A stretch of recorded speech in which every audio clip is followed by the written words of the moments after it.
ప్రజాపాలన గ్రామ సభలలో భాగంగా బుధవారం జిల్లా కలెక్టర్ ఇలా త్రిపాఠి నల్గొండ జిల్లా చిట్యాల మున్సిపాలిటీ పరిధిలోని 5వ వార్డులో నిర్వహించిన వార్డు సభకు హాజరై వార్డు సభ ప్రక్రియను పరిశీలించారు.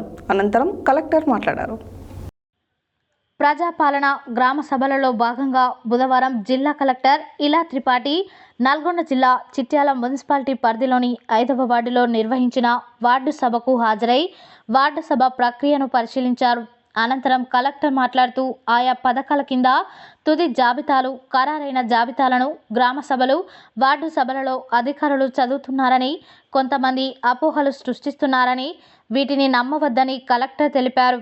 రేషన్ కార్డులు, ఇండ్లు తదితర పథకాల కోసం గతంలో మీ సేవ, ప్రజాపాలన, కుల గణన సందర్భంగా అలాగే ప్రస్తుతం గ్రామ సభలలో దరఖాస్తులను స్వీకరించడం జరుగుతున్నదని, వీటన్నింటినీ పరిశీలనలోకి తీసుకొని పూర్తిగా పరిశీలించి అర్హులైన వారికి మాత్రమే ఆయా పథకాలను అమలు చేయడం జరుగుతుందని స్పష్టం చేశారు.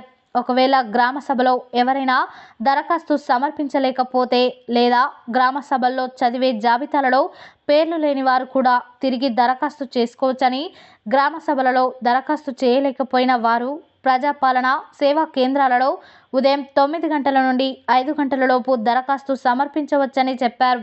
నకరికల్ శాసనసభ్యులు వేముల వీరేశం మాట్లాడుతూ రాష్ట్ర ప్రజలు గడిచిన 10 సంవత్సరాల నుండి రేషన్ కార్డులు, ఇందిరమ్మ ఇండ్ల కోసం ఎదురు చూస్తున్నారని, ఇండ్లు లేక ఎంతో బాధపడుతున్నారని అన్నారు.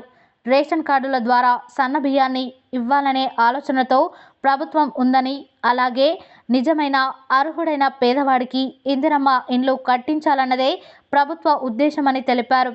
ఈ 2 పథకాలతో పాటు రైతు బంధు కింద రైతుకు సహాయం చేసేందుకు వ్యవసాయ కూలీలకు ఒక్కో విడత 6,000 చొప్పున 12,000 రూపాయలు ఇచ్చేందుకు ఇందిరమ్మ ఆత్మీయ భరోసాను అమలు చేస్తున్నామని చెప్పారు.